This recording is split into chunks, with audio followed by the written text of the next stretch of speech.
Hey,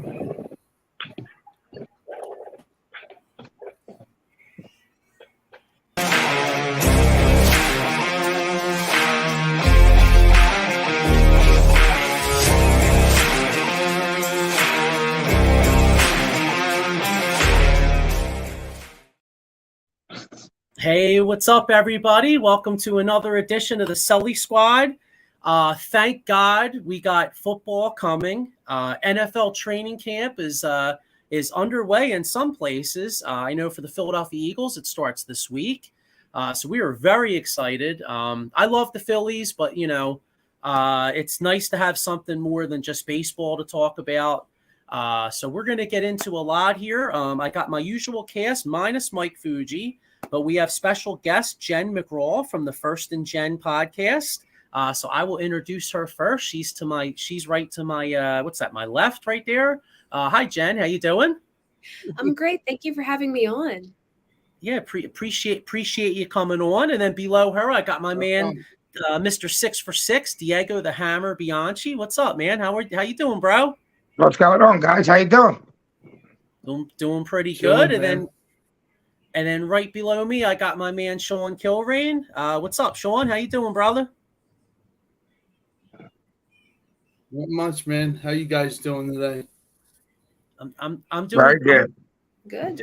So doing pretty good, I mean, like I said, excited about football.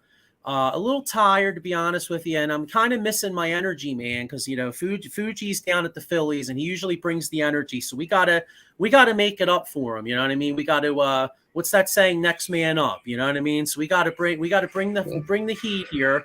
So we got training camp to get into. Jenn, I see you do a betting podcast. Just out of curiosity, any interesting season over unders that you have going on? Yeah, so I have seen a couple, and I'll be honest, I haven't paid as much attention to it as I had when I worked with BetQL and Odyssey Sports. But I can tell you right now, and this is absolutely no bias whatsoever, whatever the Eagles over under is, just take the over, because I just have a really good feeling about them this year, of course. Another one that, if I remember off the top of my head, and I don't quite remember the number, but there was a really tricky over-under number for the Jaguars as well. Now, of course, as we know, former Eagles Super Bowl winning head coach Doug Peterson is coaching the Jaguars. And I believe there was a little bit of not controversy, but there was a little bit of controversy surrounding the over-under for that game or for that team. And I'm feeling good about the Jaguars as well this year. So Eagles, Jaguars, what do they have in common? Of course, Doug Peterson being able to create really high energy, electric offenses. So I'm really confident, about 99% actually. I'm 99% confident in the overs for both of those teams, off the top of my head. Okay. Are there any bets specifically throughout the whole entire league that you're looking forward to betting the most and hammering the most? Yeah, so I've actually on my website, I just got done breaking down all of the NFL divisions, and each of those breakdowns, something different that I did this year was finding the best bets. And I usually like to use BetMGM, so that's kind of where a lot of my numbers come from. But I can start, of course, with the NFC East, which is one of the ones that I was paying a lot of attention to, and I can break down some of them. First and foremost, we know the Eagles are going to win the division again this year. I think they're just too on fire, and I think they're going to take advantage of some of the other weaknesses that we've seen this offseason with the Commanders, the Giants, and the Cowboys. So I really honestly would not even bet the Eagles to win first in the division. I think it's minus money right now. But what I would bet is the Cowboys to be in second place. I think that they're going to be the stronger team next up in line over the Giants and the Commanders. And at the time when I found this bet, you could get it at plus 130. I'm not sure if that number is still there, but I thought that was a pretty good bet for betting them to be in the second place. Even though I don't think that you should bet the Eagles to be the division winner. I do like their number as conference winner. Fingers crossed, of course, if everything goes as well as planned, that the Eagles take the first seed again. So for them to be the conference winner, it'd be plus 260. And then for some reason, I also had Eagles first seed on there at plus 325. No explanation needed. And then defensive rookie of the year, I found kind of interesting because I wanted to play around with the numbers and get another bet on my NFC breakdown. So for defensive rookie of the year, I have Jalen Carter at plus 600. I think the news, hopefully, of everything that went on with his past is kind of blowing over, and he's finally able to settle in and focus and be calm in the league, and really go out and ball out and have a great season. But like I said, you could find literally all of the divisions on my website, which is the same name as my blog, or as my podcast, excuse me. Long day, tired as well. But those are some of my other bets now. Yeah, like I said, those are some of the bets I had for the NFC East, but, kind of to give you one more that's not NFC East related, going over to the NFC West, this is the last breakdown, that I did. I have the 49ers winning the division, again, for obvious reasons, at minus 165. But if you don't like that, then you could obviously do, I've been really interested, not to go off on a side tangent, but ever since doing these breakdowns, I've kind of been really interested in dual forecasts. So if you're not too confident in like one team winning the division over another, like let's say, it's a close-knit division, kind of like the NFC East, Right. I have dual forecast 49ers and Seahawks at minus 375. Kind of for the same reason, I feel like the 49ers and Seahawks are going to be a lot stronger than the Rams and, of course, the Cardinals. Right. So those are kind of some of the bets that I like. I could go on all night about the bets that I like in each division, but I do like those the NFC plus the dual forecast in the NFC West. Yeah, I get. Here's our guy, Maiko Spencer. He's a Cowboys fan. So he says, hell no, Cowboys plus 180 division and Cowboys plus 1,400 Super Bowl. LOL. Boom, because Rob Monty said so. Sprinkle a little money on that. Well, I was saying, I think a good bet, even as an Eagles fan, I know it sounds bad, but Cowboys winning the division, what's that? That has to be plus money. Do you see the Cowboys being able to give the Eagles a run for their money in the division this year? I think more so than any other team in the NFC East, the Cowboys are still going to be the team that the Eagles have to beat. Because, though I think they tied their thing last season, it was like 1-1 for both the Eagles and Cowboys. When the Cowboys beat the Eagles close to Christmas, I can't remember if it was Christmas Eve or day, but nonetheless, it was kind of a spoiler for Christmas. The Eagles are still going to need to scheme against Micah Parsons, and Jalen Hurts is going to have to be healthy. The team, the front line is going to have to do what they do. So I do see the Cowboys giving the Eagles a run for their money. And if you're confident in it and betting them to win the division, I agree. I don't think it's a bad bet at all. Yeah, it's funny to touch on what you said. I know a lot of people out there say San Fran, but to me, I'm not as far as NFC, I'm saying total. I'm not sold on San Fran's quarterback situation. Like honestly, I feel like Dallas is the second best division in the NFC. They're right there with the Eagles. And as an Eagles fan, that's concerning because say the Eagles win 12 games, but Dallas wins 12 and wins the tiebreaker, then we got to go the wild card route. Right. What do you think? Because I think an intriguing team in the NFC is because especially based off San Francisco's quarterback concerns. I think Seattle's kind of an intriguing team. Yeah, I do as well. When I had broken down the Seahawks, of course, like I said on my website, they had kind of a quiet offseason, but they did have a really good draft, and I think that based off of last year's kind of sort of struggles, I think they overcome that. And, if they're able to overcome it, then I don't see how they couldn't give the 49ers a run for their money. especially since, like you said, the 49ers kind of have a shaky quarterback situation. And I mean, we saw what happened last year with the Eagles and the 49ers. I mean, the Eagles played aggressive thankfully they played aggressive at one point. Thankfully it was that game. So I do think that the Seahawks would be, an interesting team to keep an eye on as well. Another team I want to throw out there, let's not forget about the Minnesota Vikings. They were the second best team in the conference for a good portion of last season. How do you feel like that team could perform this year? Yeah, I think that's a team that has been really slept on, because a lot of people are looking at, the Eagles and 49ers and like that's it, and then the NFC is wide open. But that's not necessarily the case. Of course, like we talked about, the Seahawks could be interesting. The Cowboys are definitely going to be interesting. But the Vikings still also made it to the playoffs last year, and they still have Justin Jefferson. They brought in, or they drafted Jordan Addison. Excuse me again. So they're going to have a really awesome offensive line. So I don't know why people are sleeping on them. I think that they're going to definitely make some noise this year. Yeah, I don't know if you happen to see it, but that Netflix documentary, quarterbacks, like gave me a whole new appreciation for Kirk Cousins, or Kirk. Absolutely. I always call him Kurt. It's Kirk. I always say Kurt, but it's Kirk. Yeah, Captain Kirk. But yeah, he.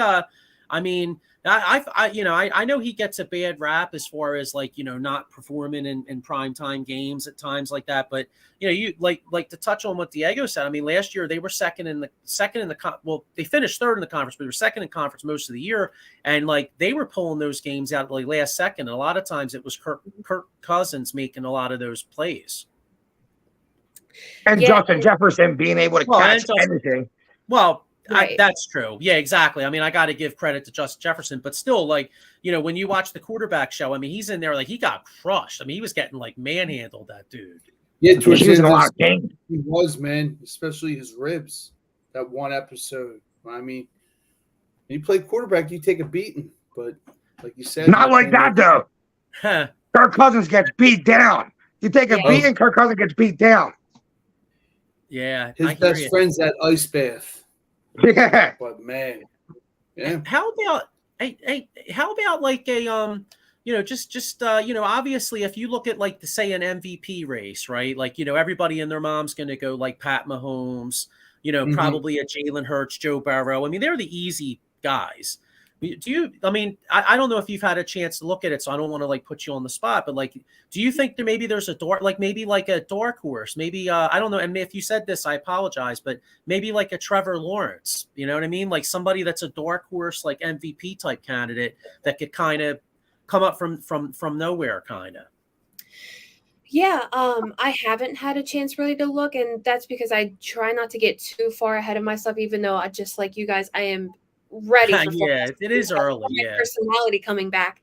But if I had to say, honestly, just going with my gut, if I had to pick a person to be, or a couple people that could be in the MVP race, I don't quite know. Now, obviously things could change, of course, who really expected the Eagles and 49ers to face off in the Super Bowl this year? You had to have had super psychic abilities to be able to predict that, with every season, because we could go out and say the Eagles are going to have a kick-ass season and then go out and have a Super Bowl hangover, fingers crossed, hopefully not. Right. But when it comes to the MVP race, I still think it's probably either going to be Mahomes or a Joe Burrow or something like that along those lines. But you never really know. I mean, though those are the favorites on, your favorite sports book that you use, that doesn't always mean that might happen. And who knows, you might pick a guy that's 20-1 or whatever, and you end up cashing it and you end up winning because he just came out and he had a fire season. So honestly, I'm not quite sure yet. If you had to ask me for a pick, I just, again, gut feeling, not sure why, I'm kind of feeling like Joe Burrow might have an exciting year for being an MVP candidate, but you never really know until it's around playoff time. Then you're kind of starting to get an idea. Yeah, that's true. Let's keep it real. I mean, you could give it to Mahomes like every year, pretty much. It's kind of like the NBA back in the day with Jordan. Like, if the NBA wanted to, Jordan could have won it every year. But then there were other years they gave it to Karl Malone, and then Jordan's like went out there and took it out on him. You know what I mean? So, Sean, you had a question, didn't you? Any other dark horse teams or defensive players you think that'll come out and play stellar ball this season? So this might kind of be a hot take, but when I was doing my AFC North breakdown, I was just kind of looking at the numbers, and I was kind of looking at how every team, or if I said AFC North, I meant NFC North. But when I was looking at the teams and I was looking at how everybody did in the offseason, you look at how Jordan Love's going to step up for the Green Bay Packers. You don't quite know, even though we kind of came to a consensus that the Vikings are still going to be pretty dominant. Not sure how the Lions are going to do. I mean, former D-back C.J. Gardner-Johnson, for the Eagles had an injury today, though it's not serious. We don't know what that's going to mean for the upcoming season. So I don't necessarily, again, this is going to be a hot take, but I don't necessarily hate the Bears to win the division, because the Bears are trying to build around Justin Fields the same way that they did with Jalen Hurts for the Eagles. They got a couple guys from the Eagles, took my favorite linebacker from the Eagles. So I don't hate them at least giving the other teams in the division a run for their money. I think they finally get their revenge on the Packers after all the years. But I don't hate the bet. How the Bears are going to actually do in the division, who knows? But the bet is plus 375, and I might honestly sprinkle a little money on it. Yeah, that. I mean, I don't disagree with you. I mean, because if they, what's his Nick Bosa? I think it was Nick Bosa said. I was reading something last week. He said that like Justin Fields is the scariest, fastest scrambling quarterback he's ever played in his life, and you figure, I mean, they went out. I mean, he's going to have a full year of Claypool. They went out and got who was it? DJ Moore from Carolina. And so who knows? I mean, if he could get some weapons, he may be able to start doing something there. I mean, the Bears haven't had a quarterback. I always say the Bears and quarterbacks is like the Bears haven't had a quarterback in like forever. So right. If I'm a Bears fan, I'm finally excited about maybe possibly having the answer here. Going back to your point, Joe, about MVP, could you see a guy like Lamar Jackson being happy this year with a couple more weapons over in Baltimore? Could he win the MVP this year? Get back on the snide? That's a really interesting point. I mean, you bring in Odell Beckham Jr. And they get the contract straightened out. I think if Lamar is, I mean, especially now since he's got the contract, is willing to go, not willing, but is able to go out and ball out, especially with OBJ, I think he could be in the conversation. I think, once you take away, Patrick Mahomes, Josh Allen, Joe Burrow, Jalen Hurts, like the top-ish, you could say top guys. Lamar Jackson has like the next rose down and then the next best odds. So I don't see why not. Is he going to have a challenging competition to prove his candidacy for MVP? Definitely. But I mean, so do all the other 31 quarterbacks in the NFL. So I don't hate it. I don't hate that. And it's something to definitely keep your eye on. Well, we all know he's going to rush for like 800, 900 yards. So he's going to put up their running back numbers. He's going to get his touchdowns. If his wide receivers can help him out, that could be a good pick for MVP preseason. You know what I mean? Yeah. I know, Diego. Being that we're in the same league, I shouldn't give this away, but I'm kind of thinking Lamar in fantasy is kind of looking pretty good this year. It might be kind of under, maybe a little under the radar type John. You know what I mean? Yeah. Like everybody kind of grabs Mahomes, Josh Allen, all these other guys, and then people are kind of sour to Lamar Jackson. Meanwhile, he comes in and, like you said, he rushes for like 900 yards. rushes for 8 to 10 TDs and throws another 20 to 25. I'll sit back and I'll draft Deshaun Watson. That's interesting. Is Deshaun Watson better this year? Because now he got that he's back. He got back in the NFL. He got that year of playing underneath him.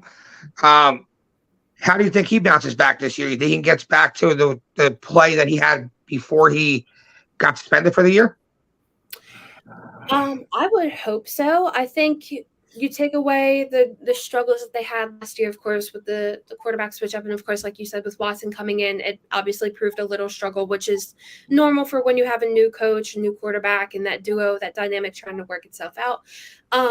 As long as Watson is able to step up, I think pretty much every other piece of the Browns kind of fits for them to be able to at least contend for the playoffs, like deep playoff run. I'm not sold on Super Bowl. Like, you could have me saying Bengals, Bills, or Chiefs for Super Bowl next year. So I'm not quite sold on the Browns yet, but I do think that as long as Watson's able to step up, they acquired Dalvin Tomlinson, had a D-line focused draft to really be able to contend with the rest of the AFC North and the AFC at large.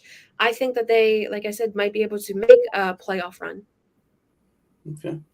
You know what's funny? Just hearing all those quarterbacks you're talking about and how many of them are in the AFC. I mean, you look at it makes you feel good. Yeah, I was about to say it reminds this old head of the late 80s, early 90s when the Bills were in the AFC and the Eagles and had to contend with like the 49ers and the Giants and the Redskins, and the NFC was the powerhouse. You know what I mean? It's really amazing. I mean, all the quarterbacks are in the AFC, and you know what got me? What do you like? This really surprised me, but I don't know if you happen to see that they in the top 50 players, the Jalen Hurts, it was like second in MVP, but he's not even in the top 50 players of the league. I thought that was really surprising. Yeah, that is surprising. I actually haven't checked that out yet, but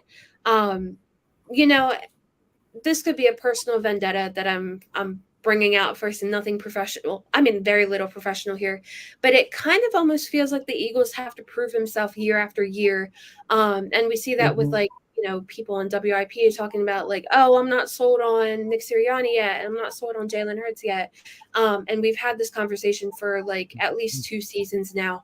The dude has made Jalen Hurts has made the playoffs one year, came back, made the playoffs, went to the Super Bowl the next year. I don't know what else he's got to prove himself. I don't know. Same with Sirianni.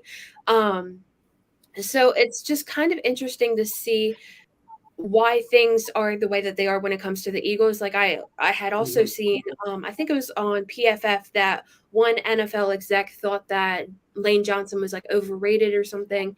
So I'm not quite sure where this chatter, like why this chatter is the way that it is. Same with the MVP versus the top 50 thing. It just feels very weird to see the Eagles be like the villain of the NFL, so to speak, at least in the NFC. So, yeah. It's funny though. I kind of like it a little bit. It's like Jason Kelsey said, like no one liked, you know what I mean? Like who cares? And it's funny. Yeah, and it's funny too. Like, yeah, that Lane Johnson guy really sucks. I mean, he hasn't given up a sack in like 2 years. He's horrible. You know what I mean? I mean, how can anybody say that? I love the critic, man. But I think just the team itself, like me, you, and Diego said, we feed off the negativity. Like, Hurts isn't good, and what does he do?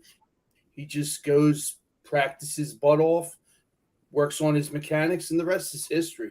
I mean, I think that's what he's going to do this season coming up too, with a couple key acquisitions via rookie and veterans. So I'm looking forward to it. And what do you guys think about the competition? What do you want to see come training camp time? Like competition. I'd like to see a linebacker competition. What do you guys think?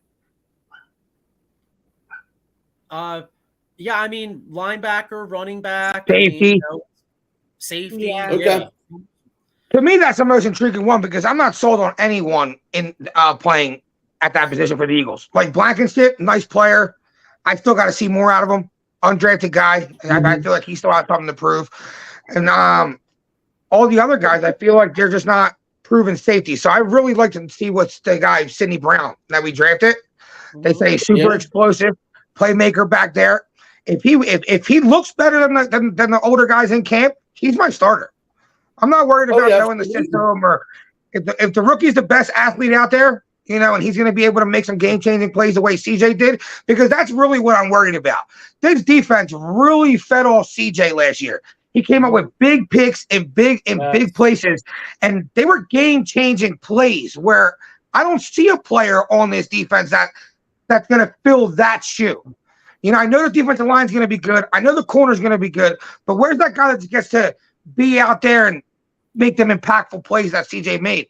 So maybe this kid, Sidney Brown, with his explosiveness, his athleticism that they talk about, can beat the guys out in camp and get that start. Yeah, absolutely.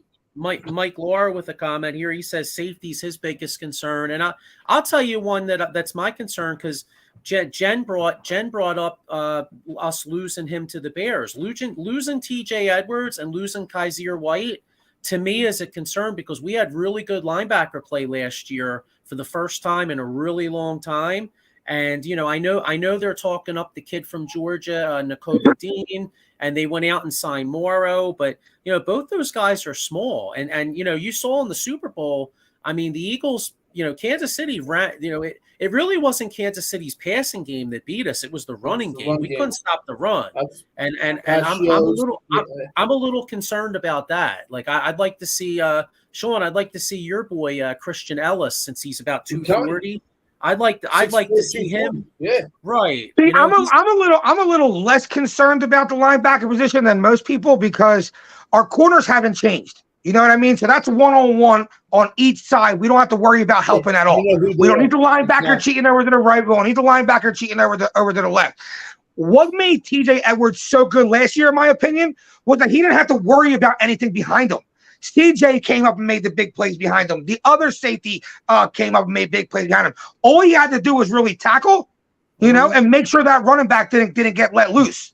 So that, to me, I think Dean and whoever else, Morrow, Ellis, any of these guys, their job will be just as easy this year as TJ Edwards was last year. Like, when I look at TJ Edwards as a player, nothing flashes off the screen. He's not a superstar. He's not the fastest. He's not the biggest. He don't jump the highest. I feel like him last year was a lot of the product around him. So to me, linebacker concerns me a little bit less than, like I said, safety. Hey, I guess we'll soon see, and it's all going to start this week, right? So we'll start reading the reports from training camp, and then when is the first preseason games? What, in 2 weeks?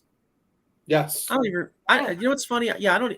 You know what's funny? It's one of those things where I don't know if you guys feel the same way, but like, every year training camp comes and you go, training camp's here, yes. And then you watch the first preseason game, you're like, all right, I'm going to watch some of that. And then like about a half hour in here, like you're into it, you're like, all right, this is boring. When's the regular season? Well, dude, preseason means absolutely nothing anymore. I know. It's really just like cut to the chase, and get to the season, because in reality, like 90% of your roster, or like at least you're starting roster, what it's going to be. So really, it's like two battles, a safety position and linebackers. By the time it gets to the third quarter, there ain't nothing to watch.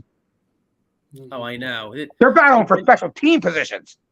Right. Well, now they practically eliminated the kickoff. So like, I don't even know how guys are even going to make it in specialty unless somehow they look great covering a kick in the training camp. It's not. Wait, what do you mean they eliminated the kickoff?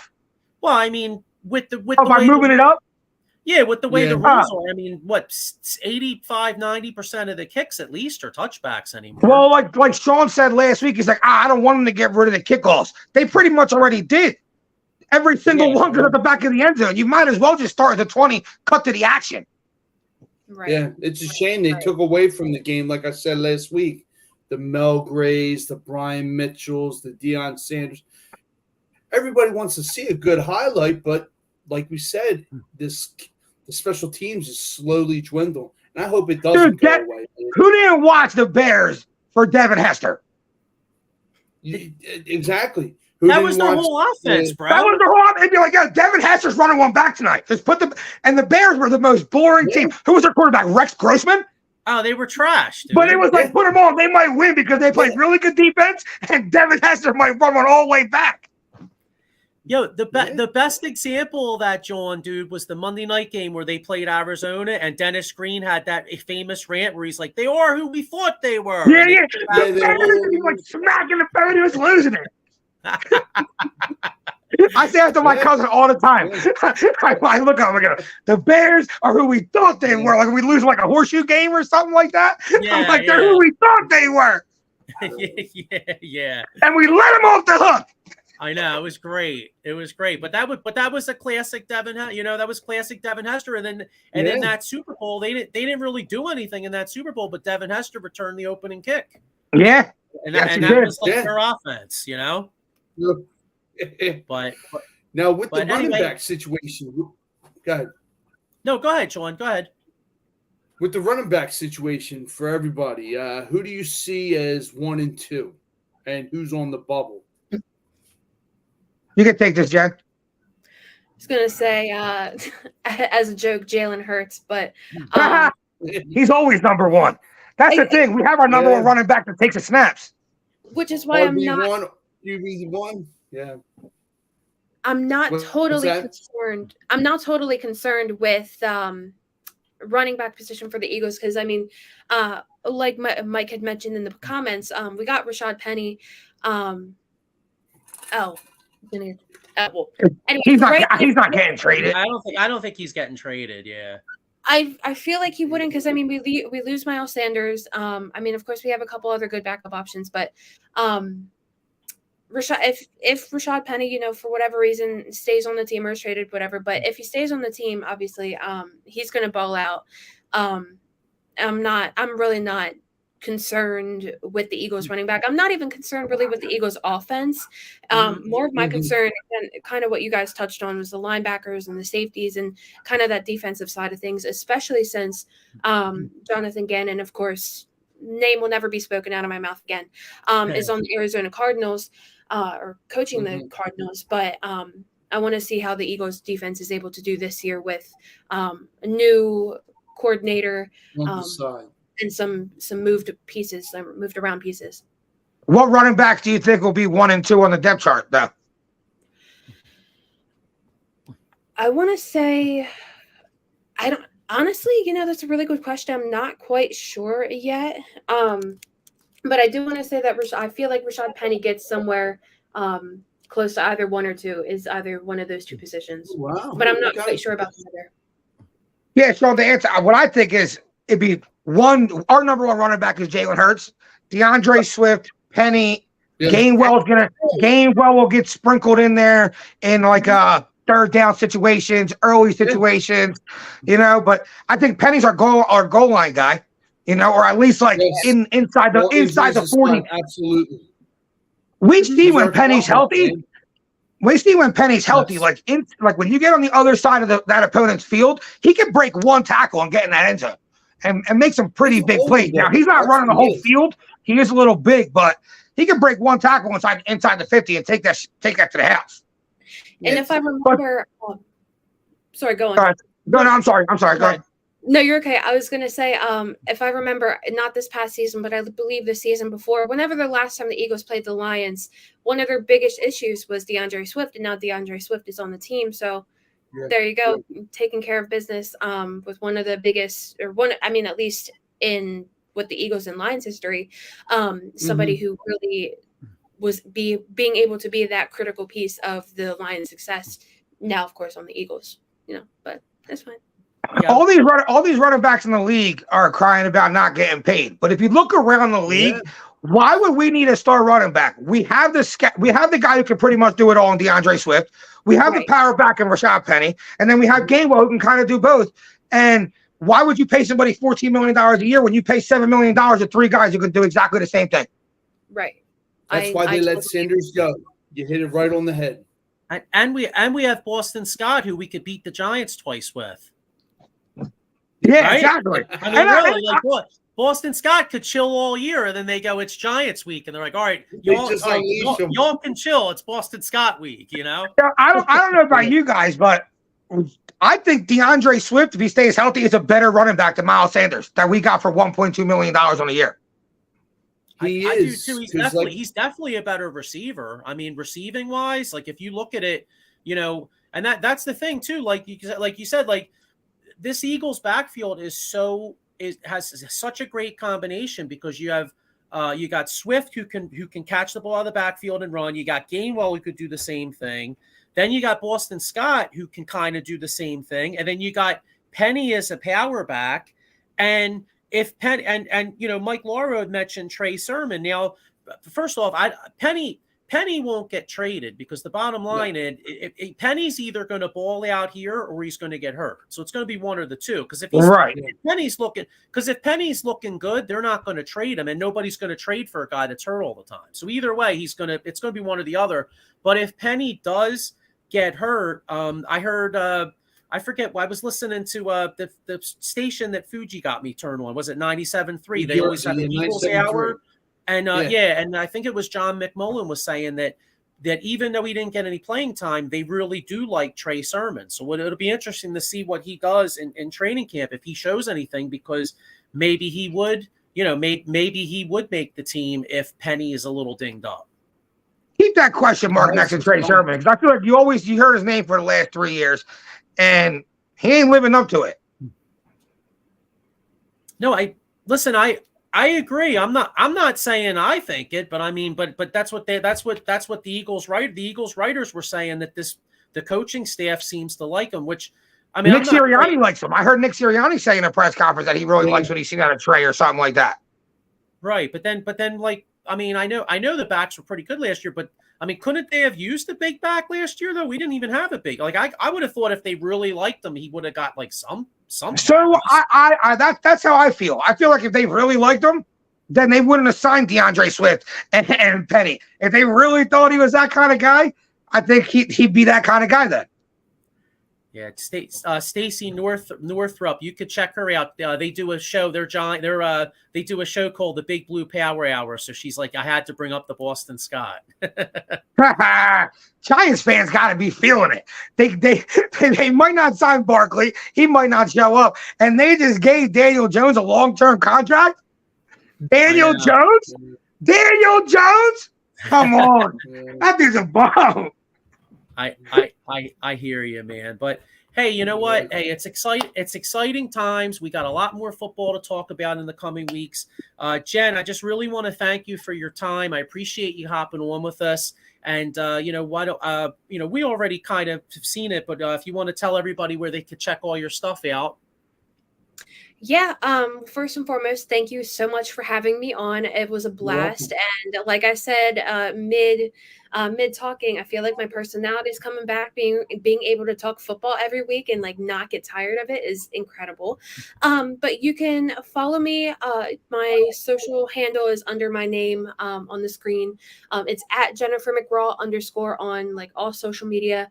And then from there, that's where I usually do most of the tweeting out of like my articles on my website. My podcast as well. I'm in a handful of different things right now as the season comes up, working with the Hamilton Gazette over in Hamilton, New Jersey, doing some news reporting for them. Nothing necessarily sports, but definitely something to check out. I actually just did a piece on this wrestling event that they had yesterday, which was absolutely insane, and it was just a total blast. So I got some work that's coming out there.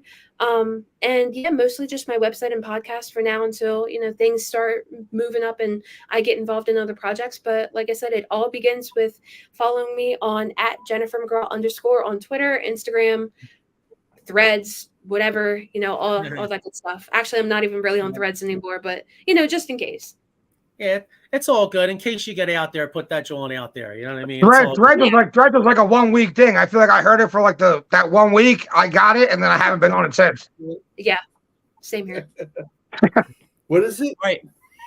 Hey. All right. Hey, Jenn. Thanks a lot, and we'll talk to you soon. Thank you. All right. Have a good night, Jenn. See ya. Take care. Bye-bye. Bye. Bye. That was fun. I'm so talking about betting, baby. That felt good. I know, right? Tell me about it, dude. I'm taking the over. Definitely. You know what? That really gets me back into it, bro. Like it's one thing. I mean, of course, training camp, you know what I mean? Like, hey, I'm happy training camp's here, but let's keep it real, man. I like talking about the bets, bro. You know what I'm saying? That's you already got some bets down for week 1. You're really ready. Oh, I know. Well, I always do. You know, all right, so here's what I do. I wouldn't exactly say it's a bet. Let's keep it real. It's like it's a chance, you know? It's like a miracle. It's like playing the Powerball. Sean, did I ever tell you what I do usually at the start of the year? No, so go ahead. All right, so one week we always played a football pool at Advanced Micro, and there was 1 week, dude, I hit like 14 games 14 straight games, right? What? Well, I won like $200 because that was the pot. So every year the start of the season, just for shits and giggles, I'll put like $10 on, and I'll do like a super parlay where I'll pick like every game. Now, dude, I recognize the odds of you winning this are extremely slim, and to put it in perspective how slim they are, for the $10 you could win like $300,000. But yo, why not try it? You know what I mean? For $10, dude, you can't win it if you don't try it, Joe. Yeah, that's right, bro. You ever hear people go, "Man, I wish I could play the lottery"? Them motherfuckers don't play the lottery. Bro, you gotta play to win. God rest my dad's soul. You gotta play to win. I wish I could play the lottery. Never fucking pick some numbers ever. I know, right? You got no chance, bro. Yeah. Here's our man. What up, Pat? Hey, what's up, Pat? How you doing? Thanks for checking us out. And you could pretty much check Pat out like everywhere on Edge of Philly Sports. I mean, my man covers the Union. He covers the Wings. He does PM in the AM on Sundays. He does the wrestling show. Yeah, he's all over the place. Tickets right down at Citizens Bank Park right now. So he scalps tickets. You know, he's selling T-shirts, maybe some pretzels. Go check Pat out. My man does it all. And one thing about Pat always brings the energy, and you can count on Pat. Like, remember last year when the Eagles played the Giants? I think he was the only one. Now, he's a diehard Eagles fan, so I'm not ripping him there. But I think he's like the only guy in Philadelphia when like he did the show, and I think instead of wearing the Eagles jersey, I think he had like a blue shirt on. Weren't you breaking his balls, Sean, or something? Or was it the Niners with the red shirt? Yeah, no, it was the Giants colors, and he was at a nice bar in Delco. They probably left him there. Poor Mike Lauro and Al were down there, probably saying, "What the hell is this dude doing?" Like, really? I know. Mike put up a picture of him in with Pat in a San Francisco 49ers jersey, right for the conference finals. Oh, that's funny. You're a little kid, you know, but you should be in Eagle Green. But when you're a little kid, your parents are going to buy you or get you whatever the hell it is. You know what I mean? And poor Pat got shafted 2 times, 49ers and Giants. So Mike Lauro says he swallows hot dogs whole, and then Pat says, "Appreciate the love, fellas." We'll keep that for your show with the hot dogs. Here's Mike Marinon. How about Gardner getting a whole training camp after he's saying he hates the Eagles? Coincidence? I think not. You know what they say, That's Mike? karma. Karma's a bitch. I think not. That's the first thing I said. I was like, that's what he gets for talking about Philly. I didn't feel bad one bit. He didn't feel bad calling us obnoxious. I know. Yeah. You know what's funny though? Because he got his Kia stolen. Cry about it. A few more minutes. It is kind of funny though. Like it is kind of funny though. We're not ready. Like Philly fans, we're not obnoxious. And then like Gardner Mitchell like hurts his knee. We're like, fuck him. You can't get any more obnoxious than that. He's probably sitting here looking at these comments like, that's exactly what I meant. I know, right? What did y'all see that Joel Embiid? Now I don't know if this was even Sixers fans, but So he was getting he got married over the weekend, and there were people like blasting him, dude. Like they're like, "Oh, that's the only ring he's going to see." And then he was like dancing, and dudes were saying like, "Oh, he's doing that second round shuffle." it's like, yeah. dude, talking about Joel Embiid's wedding. Do you think James Harden not being there? You think that was a sign? No, James Harden was down in Texas.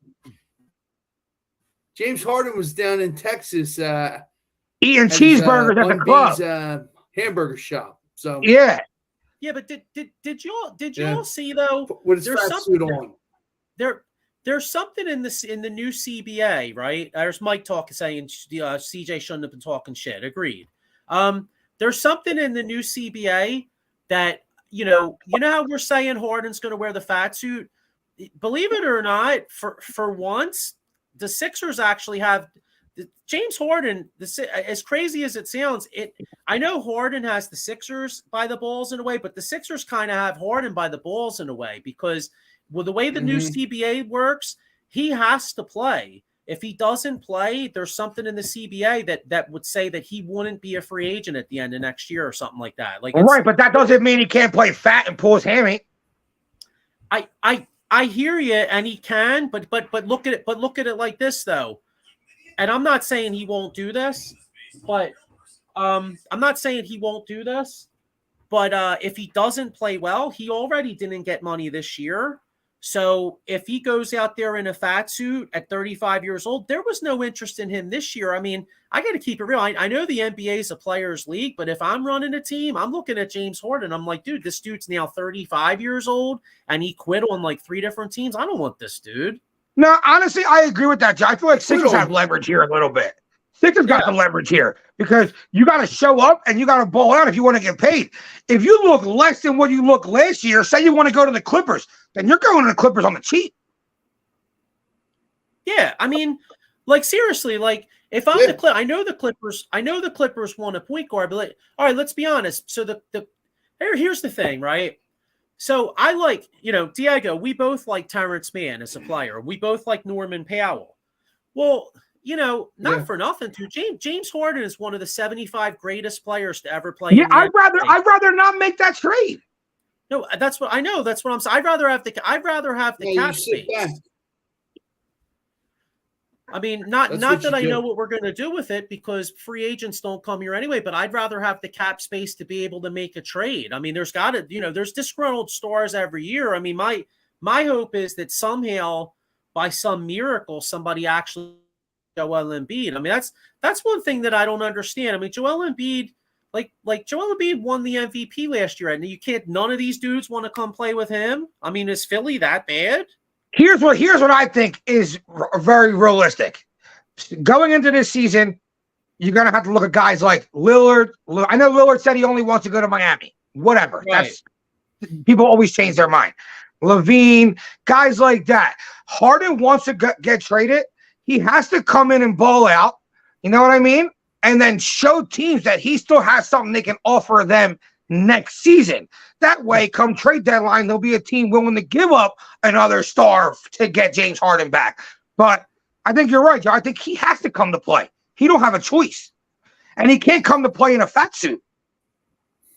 He does. Well, I got something for you, but before I wanted to get into a little Phillies talk, but you're talking about fat suits, and it kind of gets me thinking, right? Like when you're fat and out of shape, you know what kind of can happen to you, Diego?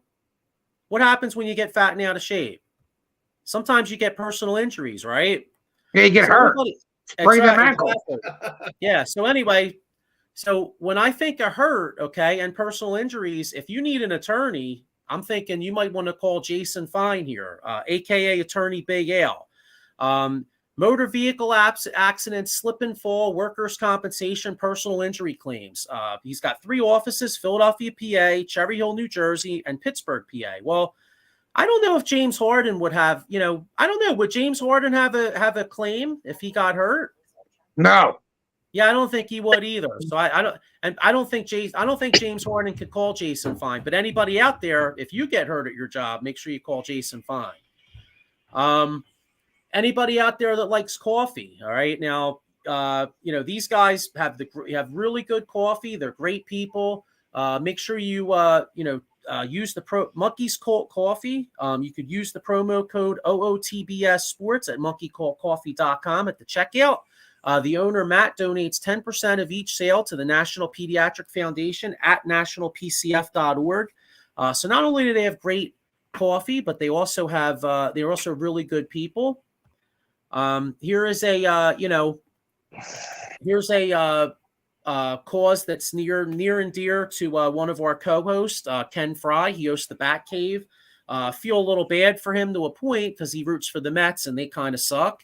We're going to get into the Phillies because the Phillies are actually looking at possibly getting a Mets outfielder. So we're going to get in that in a minute.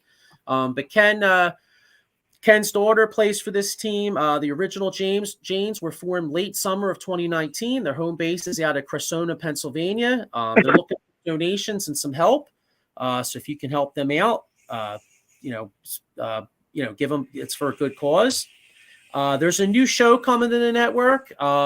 The Commanders Gridiron starts. I think it's tomorrow night. Actually, I could be wrong, but Commanders Gridiron starts. So now there's a show about every NFC East team has a show on the Out of the Box, and I think we're going to be doing NFC East roundtable. So football season will be extremely fun as there'll be a lot of shit talking going back and forth. Here's all the shows on the Out of the Box Sports. I'll be back tomorrow night with extra innings, and Mike Fuji's not on tonight, but his Fuji's Flair will be on this Thursday. With special guest Dan Baker. Yeah, that'll be real interesting. Yeah, Phillies and Eagles public address announcer Dan Baker. So make sure you check Fuji's Flair out. And like I said, baseball fans, I'll be back tomorrow night, 8:30 with Dave Yarnell. Talking MLB trade deadline. And oh, by the way, the extra innings crew will be making a trip.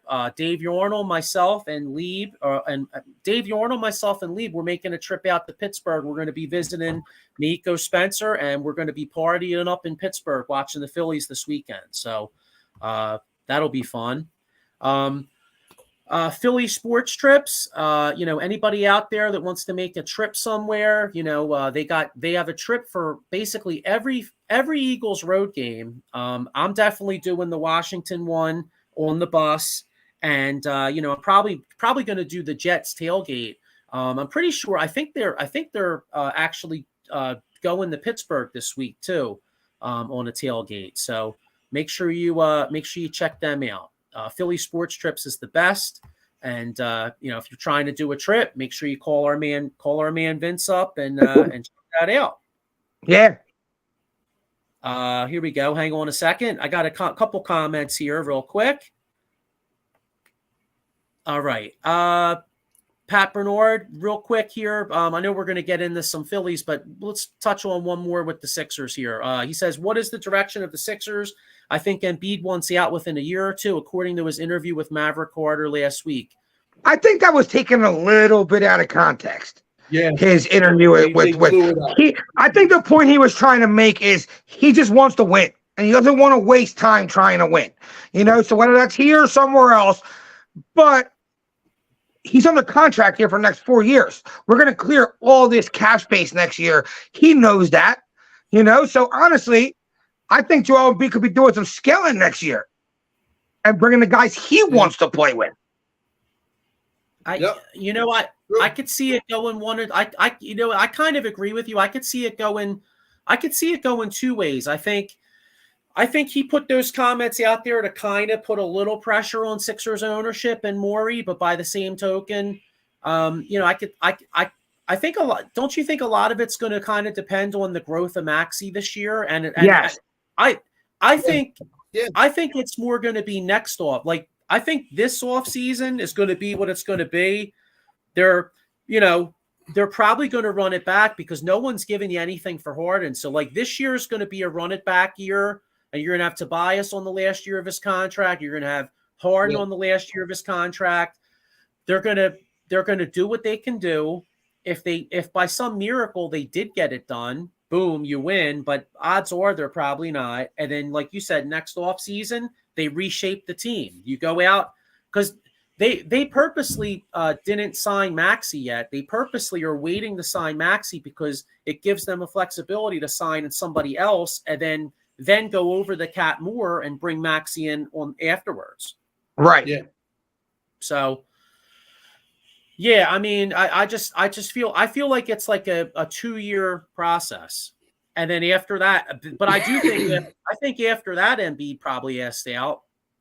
If that don't work, I think Embiid I agree. After that, you know, you were saying he wants to go to New York. Yeah, that's a rumor. But I'll tell you what. Yeah. Well, that's because his former agent's up there. I think he's got a house up there. I'll tell you what, though, unless it, I mean, for me, being like if I'm owning the Sixers or if I'm running the Sixers, New York would have to drastically. I mean, they would have to drastically overpay before I'd let him go to New York. I would ship him anywhere but there. Big, I agree. There's two. Yeah. He wouldn't. If I'm running the Sixers, he wouldn't be going to Boston and he wouldn't be going to New York. They out of 30 Absolutely. NBA teams what's there 30 NBA teams or 32? I think there's 30. All right, so take the Sixers out of 28 NBA teams. In there too. Yeah, they would be the last two. And they'd have to, and they like if anybody else was giving me a killer offer, they'd have to top it by like 25-30% for me to do that. There's no way. I ain't doing that. Yeah. So, but anyway, hey, the Sixers are depressing. Let's get into some Phillies real quick here. They lost. They kind of it's kind of weird. Remember, I think last week we were all really high on, but this time last weweek we were really high on the Phillies. Yeah. I think we kind of predicted them to have a winning record, like 5-0, 5-1, 6-0. I said 6. Well, they went. Okay, yeah, they went the other direction. They wound up losing 4 in a row. They lost 2 or 3 to Cleveland. Now you got the first place Baltimore Orioles coming to town. The Orioles are like red hot. They just took 3 or 4 in Tampa. So what's your guys' thoughts on the Phillies past week, the offensive struggles, and how do you feel that they're going to do the next 6? 3 with Baltimore here, 3 in Pittsburgh, and do you see any moves at the deadline? I was reading something about this guy Tommy Pham from the Mets, a right-handed hitting outfielder. What do you guys, Diego? What do you think? How do you think they do this week? And does Dombrowski bring in some hitting because the lineup's kind of struggling? I think they have a better week. I think they have a better week this week. Rob Thompson pisses me off. I agree. What's he play? He plays around too much. Move this guy. Like, just set a lineup, dude, and put him out there. And do it over and over again. What the fuck are you doing? Today, Bryce Harper just showed you he can play first base. So put Cave there? Come on, dude. We need to win games. Well, they don't want to play Harper every day. He even said it himself. I get it. We get mad about it. So it's baseball, dude. I'm so tired of hearing these guys don't want to play baseball. Like, what are you going to get hurt? You're standing at a base all night. You might have 8 to 12 balls come at you per night. So tired of hearing about that. Like, set your lineup, get your lineup right, and put them out there. This dude's always changing things. Yeah, so I know they went on a great run. It's probably sacrilegious to say this because he was like everybody's, Philly Rob last year, and they went on that great run under him last year. But I really do feel like the players bailed him out. I don't think the guy's a great manager, to be honest. Me neither. 100%. He's not a good manager. I think honestly. I think he blows X and O's wise. I think he blows. I agree. I think he blows. But I think he's good at running at leaving, having a relaxing clubhouse, and that goes a long way.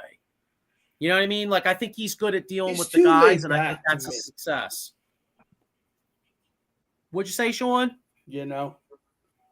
He's too laid back. Like, chill, relax. Yeah, but you know what though, and the players like that. Yeah, see, that's the thing though, because Girardi with Girardi up, the players were like grabbing the bat like freaking sawdust under Girardi because Girardi was up there breaking everybody's balls. You know what I mean? So you got to find a happy medium, though. Yeah. And I think Thompson's too much on the other end. What? I have no issue with how he handles the team. My issue was like with the lineup and with handling the pitcher. Yeah, the pitch. He's horrible with the bullpen. He's a tinkerer, and it drove me crazy in the playoffs last year. There was times last year in the playoffs where I thought, that guy had another 2 innings. Yeah, and he would just take him out. Like a dude would come in and mow people down, and then he would be like, all right, he's taking him out. And then there were a couple games where we had like, David Robertson was struggling for us. There was a couple games he had like Robertson closing, or how about like it worked a couple times, but how about when he had like Zach Eflin out there closing? And meanwhile, like I'm like, oh shit, I'm like, this dude's never closed before. Like, thank God it worked. I mean, like, it was kind of like the magic touch, but in my opinion, when you're doing stuff like that, eventually everything's gonna go to the come back to the mean. You know what I mean? Like, Kenny Fry says definitely a player's coach, definitely. We said it during the World Series. Remember when he took Noah, or I think it was mainly Wheeler. Remember he took him out too early, and we're like, what the hell? Let the guy ball, man. Yeah, Wheeler struggled towards the end of that. He had a dead arm at the end of that postseason. Game 2 against Houston, he struggled. But Game 6, Wheeler was on in Game 6, and I thought Rob Thompson took him out too early, and then it's easy to say because Alvarez hit that bomb off of Alvarado, but like I said, well, think about it, dude. Taiwan Walker had to explode in the bullpen the one game he got taken out to not get taken out the next time. So like now even be trusted to actually pitch past the 5th inning. Yeah, this is an interesting point. Ken Fry says, do you think analytics is to blame for the tinkering? Yeah, I do. Yes, he's a numbers guy. Yeah. Rob Thompson listens to the numbers. That's so corny. And that's the same thing. It's the same issue we had with Joe Girardi, because that's what he did. Thompson has literally worked under Joe Girardi for almost like a lot of years. What do you expect? He just got lucky that the players actually played good for him. Nothing really changed.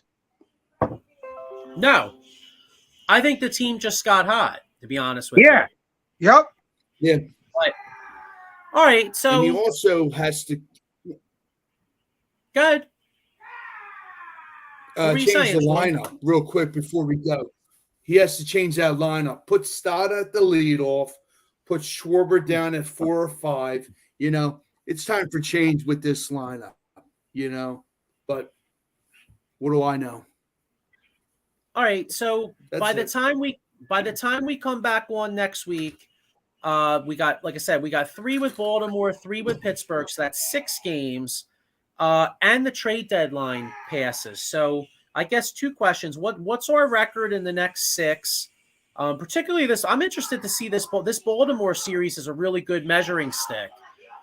So I guess do we win the series versus Baltimore, and then hopefully we sweep Pittsburgh, or at least take 2 or 3. So what's our record in the next 6, particularly Baltimore, and what does Dombrowski add? Because I think I'd be shocked if he didn't make at least 1 or 2 acquisitions, whether it be a right-handed outfielder, a bullpen guy, or maybe a low-end starter. What do you? Yeah.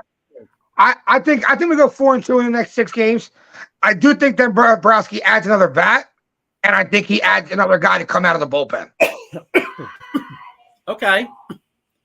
Sean, what do you think?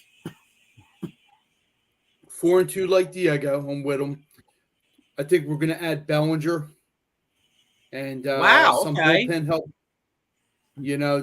I'm just sold on him. I think he would be a great addition to this team. And a little bit of bullpen help, Jordan Hicks from St. Louis. See, I would like that. I think a really hidden need is the bullpen help, because I'm a little concerned with Sir Anthony Dominguez's injury. I'm a little concerned with Alvarado. He's had a couple injuries, and I think bullpen. I mean, it's easy to say starter, right? I mean, would I love to add like a Dylan Cease, or would I love to add like a Blake Snell? I mean, yeah, of course. You know what I'm saying? Or a Marcus Stroman. I mean, of course I would, right? But the bottom line is, though, the Phillies could go if they could. Nola, by the way, and I'm not a huge Nola guy, and he did give up 2 bombs yesterday, but I'll give Nola some props. His last 2 outings, he I've really been pretty good. I was going to say his last 2 outings, while he gave up the long ball, he battled.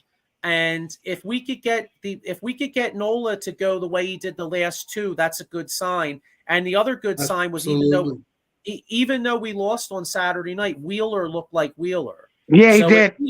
If we could get Nola, if we could get the Nola we got the last 2 starts, if we could get the Wheeler we got from Saturday night. Now the guy we got to get going back is Suarez. Suarez has kind of started to struggle just a tad bit.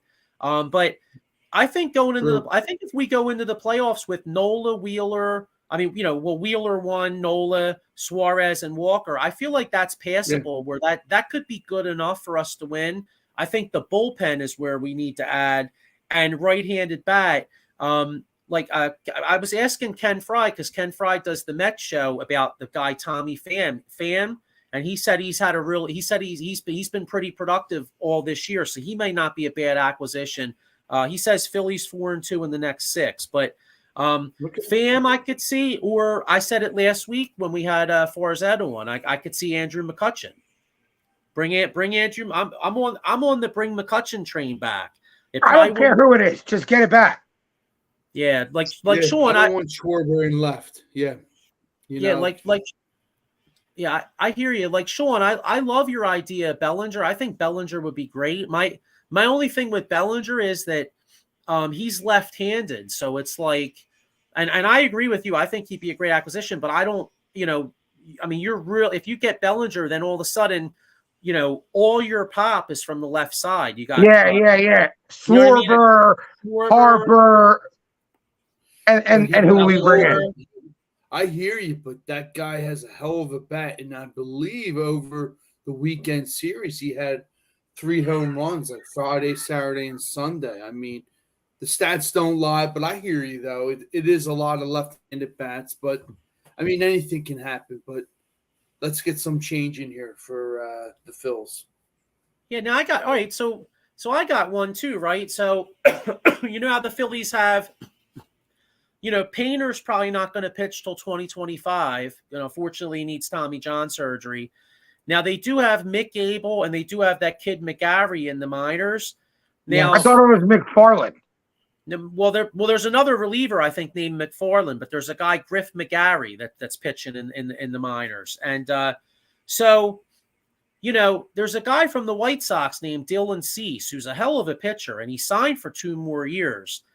Now, I'll tell you, I don't know if they would do it, but I would be tempted if I had to give up a Mick Abel. I'll tell you what, right now, if I had to give up a Mick Abel and a couple other minor leaguers, and I could add, because Dylan Cease is like a 1 or 2 starter.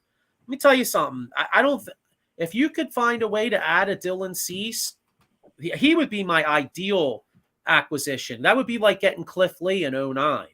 Like all of a sudden, if you added Cease, he's like your one wheel. He's like your 1 to Wheeler 1A.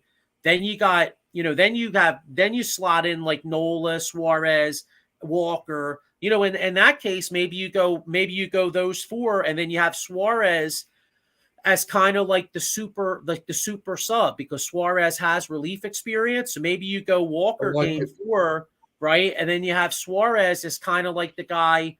Say Nola gives you 2 or 3 two really good innings, 3 really good innings. Then the second time around the lineup, he starts getting hit. You plug Suarez right in there. Yeah. You know what I mean? That might not be.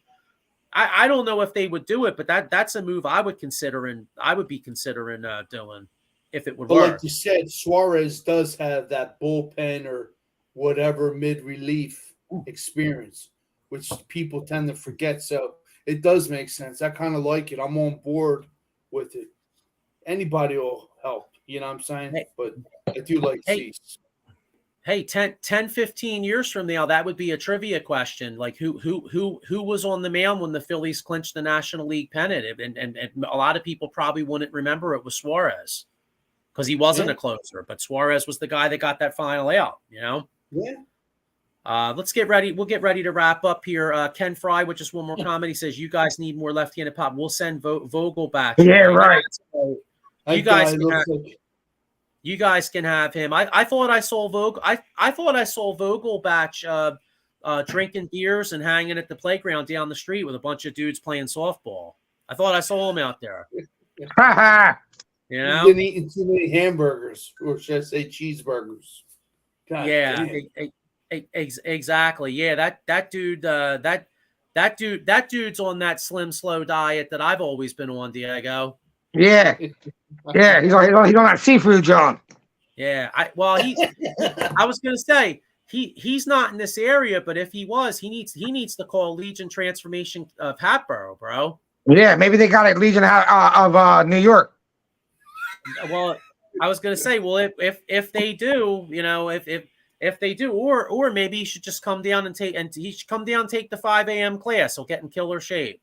That's all I got to say.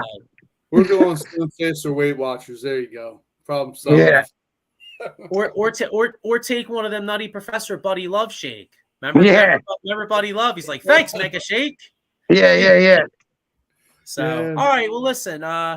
Exciting times. Thanks again to Jenn for hopping on the show. We had a lot of fun. Exciting training camps coming up. Diego, you got any Union stuff coming up? I'm not back at the Union till September, but the Union are playing in the new cup that Messi actually played the other day. An unbelievable performance by him. So yeah, they play on Wednesday again against Querétaro, so another Mexican side team. So I'll be watching that. I'll be all over Twitter with it. Follow me on Twitter. Yeah, that's it really with the Union. They're on a pretty long layoff with the regular season because of this tournament. So Gotcha. Wait, real quick, what do you think of the NBA tour? Now you brought up a tournament. Stupid. Could you imagine how mad I would be watching Embiid hold up that trophy and then lose in the second round of the playoffs? Make it the first round. I wouldn't be able to handle it. Joe. I'll never watch basketball again. Yeah, well, to take it one further, imagine Embiid goes out there and he rips up his ACL on this bullshit. Or something like that. One or the other. Yeah, I know. I hate it too. You mentioned the soccer, John, and I was like, that fucking shit is trash, bro. I have no interest in it at all. I'm not even going to. In fact, dude, I won't even watch it, bro. No. I refuse to watch that, John. I'm not. That's dumb. It's dumb. I wipe my ass with the fucking mid-season. It's not. Basketball is not soccer. You know what I mean? Yeah. That's bullshit. It's the most trash garbage shit I ever seen in my life. Yeah, it's horrible. So yeah. All right. All right, guys. All right. Well, have a great week and go Phil.